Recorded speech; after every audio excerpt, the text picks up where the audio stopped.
in retrospect, it's remarkable just how dishonest, how thoroughly and intentionally dishonest the media coverage of the Kyle Rittenhouse story turned out to be. All of it was a lie. Rittenhouse was not a white supremacist. He was never in a militia. He never crossed state lines with a firearm. The protest in Kenosha was not peaceful. It was a riot, chaotic and violent. Many of the rioters, by the way, carried guns. Rittenhouse was hardly alone. Rittenhouse didn't go to Kenosha looking for trouble. His father lived there. Rittenhouse himself worked as a lifeguard in Kenosha. On August 25th of last summer, Rittenhouse went downtown to stand guard over a car lot. Here's the context. The night before, police in Kenosha had done nothing as the mob burned businesses, including another car lot, all the way to the ground. So the business owner needed Kyle Rittenhouse's help. He was looking to a 17-year-old for help, if that gives you some perspective on how bad things were, and he asked for it. As Rittenhouse stood there, rioters threatened his life. Then they attempted to kill him. In the end, Rittenhouse shot 3 attackers as he tried to run to the safety of the police. A number of media outlets claimed the men Rittenhouse shot were black. In fact, all 3 were white, and all 3 had serious criminal records. We could go on. Again, the media coverage was, from beginning to end, a tapestry of lies. If you watched the trial last week, you know that. It's hard to ignore the yawning class divide between Kyle Rittenhouse and his many critics in the media. Rittenhouse comes from the least privileged sector of our society. During high school, he worked as a janitor and a fry cook to help support his family. Last year, he got into college at Arizona State, and he's very proud of it. In the world Kyle Rittenhouse grew up in, it is not a given that kids go to college. It's not even close. So, you've been criticized for carrying a firearm into the scene, but it's obvious from the tape that a lot of people, you were not the only one with a firearm. There were rioters with firearms. Was that obvious to you? Yes. So, you saw other people with guns? I did. There was a lot of people on both. Like, there were rioters with firearms. I remember one very distinctly. Joshua Zeminski was walking around with a pistol in his hand all that night with Joseph Rosenbaum. Where did you first see Rosenbaum? The first time I saw Rosenbaum was the first time he threatened to kill me. It was at the corner of the car source lot that I was at primarily that night, and I was asking people if they needed medical, and he came up to me and Ryan Balch, and he said, "If I catch any of you MFers alone, I'm going to effing kill you." Had you ever seen him before? I have not. So you'd never seen this guy. He walks up and threatens to kill you out of nowhere. Yes. It was quite shocking. I was like, why would somebody threaten to kill me? I'm just asking if people need help on both sides. I was there just to help anybody that needed, and shockingly, the only people I helped that night were rioters. What kind of sense did you get from Rosenbaum? I mean, that sounds deranged. When he threatened to kill me, I was like, what the heck just happened? I've never, nobody's ever threatened to kill me up until that point. How long after that was it that he tried to grab your rifle? It was about an hour and a half later, and then there was actually a second time he said to the group, he said, this is the second time he threatened to kill everybody. He said, I'm gonna effing kill you. I'm gonna cut your hearts out, you effing N-words.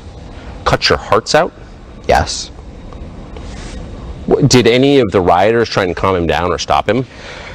What I noticed is the rioters were trying to, they were disassociating with him because he was spewing the N-word around, and they just didn't seem to want to have anything to deal with him, the rioters. Yeah. So he comes, he tries to grab your rifle, he gets shot. You decide at that point, unless I'm misremembering, you want to go turn yourself into the police. Yes. After I shoot Mr. Rosenbaum, he tried to grab my gun. I was running away. There was a gunshot behind me. After I shoot him, I run around the car because I was going to go render first aid to him. I wasn't able to because then there was a mob forming and calling for my execution to get him and kill him. And that's when I try to run to the police line and get to the police. And then I am attacked again. By the guy who kicked you? By Jump Kick Man, yes. Whose identity we didn't know. It turns out the prosecution knew it and hid it. So we found out November 7th, the prosecution, we went into the judge's chambers and the prosecution said, we identified Jump Kick Man, and the prosecution threw a fit a little bit. They didn't want us to interview him. They were like, well, he's a victim, and didn't want my investigators or my attorneys to interview him or ask him questions. They just wanted to do it private, non-recorded, and the judge said, no, it's going to be recorded. And then a couple hours later, they say, oh, he asked for immunity and we're not going to give it to him, so we're not going to be calling him as a witness. Yeah, well, probably didn't want to talk about his criminal record. Yeah. So you're running, trying to get to the police lines. You see the mob coming after you. Let's execute him, they're saying. And then out of nowhere, you get dropped to the ground by the guy who kicks you in the head. Mm-hmm. Did you see him coming? I did. To backtrack a little bit, actually, as I'm running, Gage Grosskreutz came up to me with his phone and put it in my face, and he said, what are you doing? Did you just shoot that man? And I told him, I'm going to the police. And he said, oh, okay, and ran off, and I kept running to get to the police. And that's when Anthony Huber strikes me with the skateboard as I'm running before I'm on the ground for the first time. And then I'm hit with a rock by somebody in a white tank top, and that's how I end up on the ground. And I have 4 people around me from what I remember, and I move my firearm in their direction and they back off with their hands up so I don't shoot them. And then Jump Kick Man keeps coming, and that's when I fire 2 shots at Jump Kick Man. Wow. And you miss him and he kicks you? Yes. Then what happens? After Jump Kick Man is running off, Anthony Huber comes up and he grabs the barrel of my gun, and then he hits me with his skateboard holding his trucks, and that's when I shoot him 1 time. Where did he hit you with the skateboard? He hit me in the back of the head, in the neck, the back of the head towards the neckline. Did you think you were going to be killed at that point? I did. Then what happens? And then after Mr. Huber attacks me, Mr. Grosskreutz puts his hands up, and then I have my rifle pointed in his direction for about a second, and then once I lower my rifle, I noticed that my ejection port is opened about an inch, and Mr. Grosskreutz said I pulled the charging handle, which never happened. I hit the forward assist to close the ejection port, and he sees me doing that or something, and this time he runs at me and he has his gun pointed directly at my head. Did you see the gun? I did. Do you think he was going to shoot you? I did. He had it pointed directly at my head, and that's when I shoot him 1 time, and he is no longer a threat to me at that point because he ran off after I fired that shot. Did you realize you hit him? I didn't know until later. So then what happens?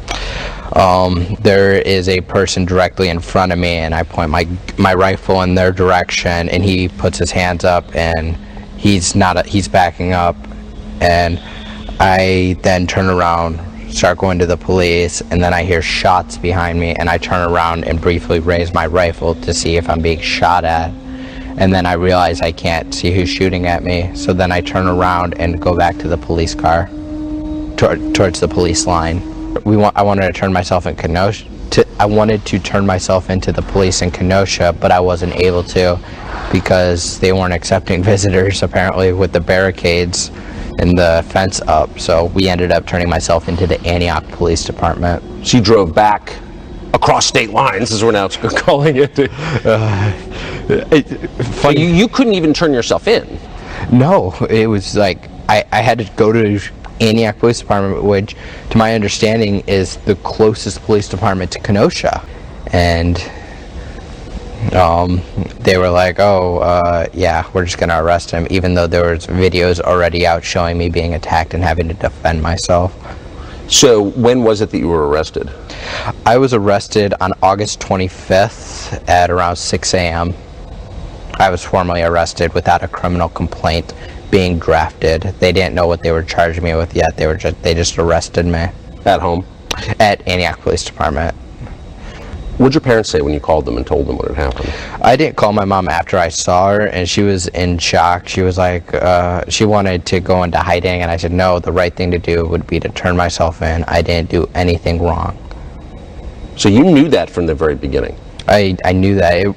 A lot of people are like, oh, Kyle had time to meet with his attorneys to come up with this amazing defense of self-defense. No, that's not the case. This has been 100% self-defense from the beginning, and I didn't know there was 100 cameras. I knew but I did know I was attacked, and I defended myself. What do you think would have happened to you if there hadn't been the amount of video that there is? I can't even imagine. I don't think we'd be sitting here right now having this talk, Tucker. That's for sure. You'd never get out. Rittenhouse knows perfectly well the only reason he's free is because he can prove what actually happened thanks to those videos, but it didn't prevent him from going to jail anyway. He did for a longer period than most people understand.